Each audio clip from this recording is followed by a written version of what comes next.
Hello everyone, আসসালামু আলাইকুম। চলে আসলাম আজকে বিকালবেলা, কাজ সেরে চলে আসলাম। দেখো মশা এখনই দৌড়ে ফেলেছে, আর যে কত খাবে জানি না। দেখো মশা আমাকে খালি খায়। যাই হোক, দেখো দৃশ্যটা কত সুন্দর, অনেক সুন্দর একটা বাগানে আসলাম। এখানে শুধু গাছ গাছ গাছ, ঠিক আছে। দেখো তো আসলে এখন একটু অন্ধকার অন্ধকার, এই সন্ধ্যা হয়ে যাবে। তো আমি তো আসি সন্ধ্যার দিকে। দেখো আমাকে খালি মশায় কামড়াচ্ছে।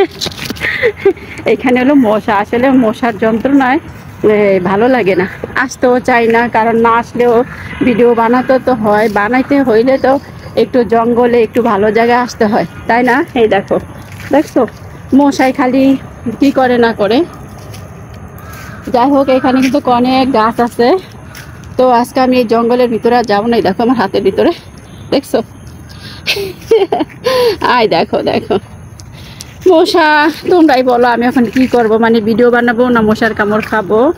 তো মশার কামড় তো খেতে চাই না, ভিডিওই বানাইতে চাই। তো কি করব না করব বুঝি না। জঙ্গলের ভিতরে এত মশা, মানে যেখানে সুন্দর সুন্দর দৃশ্য সেখানে কিন্তু অনেক মশা, ঠিক আছে। তো যাই হোক, দেখো এই জায়গাটা দেখো কত সুন্দর লাগতেছে। আসলে আমার কাছে ভালো লাগতেছে বলেই কিন্তু এখানে আসা বললাম। আর এখানের দৃশ্য কিন্তু অনেক সুন্দর, ঠিক আছে।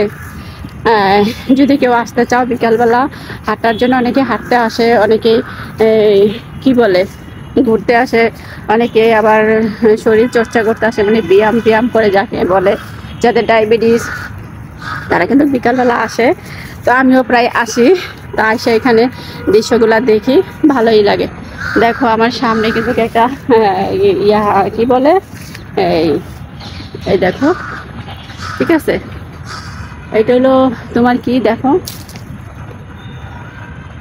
এইখানে আসলে ফ্রিতে অনেক কিছু খাওয়া যায়, লেবু খাওয়া যায়, আম খাওয়া যায়, জাম খাওয়া যায়, ঠিক আছে।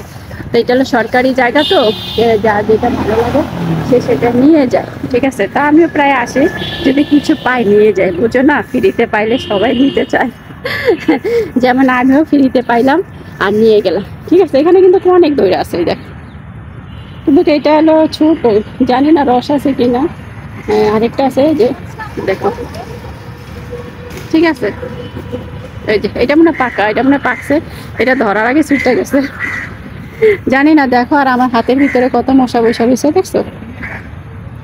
কি করব না করব, মশা মানে এত মশা এত মশা বলার বাহিরে।